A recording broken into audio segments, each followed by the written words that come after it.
بسم اللہ الرحمن الرحیم۔ مد مقابل لوگ کہتے ہیں اذان سے پہلے درود شریف پڑھنا بدعت ہے، بری بات ہے۔ میں ان لوگوں کو جواباً کہتا ہوں، اگر اذان سے پہلے درود پڑھنا حضرت بلال سے اور دیگر صحابہ سے ثابت نہیں ہے، اس وجہ سے اذان سے پہلے درود پڑھنا بری بات ہے، تو سنیے، مسجد میں چھت کے نیچے اذان دینا بھی حضرت بلال یا کسی بھی صحابی سے ثابت نہیں ہے۔ میں برملا کہتا ہوں، جب تم مد مقابل لوگ ایک کام کو برا سمجھتے ہو تو دوسرے کام کو پھر برا کیوں نہیں سمجھتے؟ قل ہاتوا برہانکم ان کنتم صادقین۔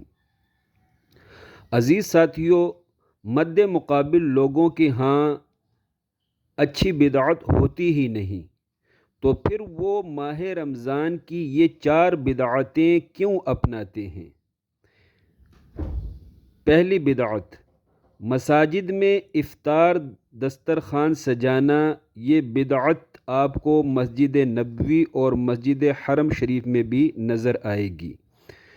دوسری بدعت، ہر 4 تراویح کے بعد دعائے تسبیح پڑھنا، یعنی ہر 4 رکعت کے بعد سبحان ذی الملک والملکوت والی دعا پڑھنے کو سب اچھا سمجھتے ہیں۔ تیسری بدعت، ماہ رمضان کی تمام راتوں میں صرف 27ویں شب کی بیداری کا اہتمام کرنا۔ چوتھی بدعت، تراویح میں قرآن پاک مکمل ہو جانے پر حافظ و سامع کی خدمت کرنا۔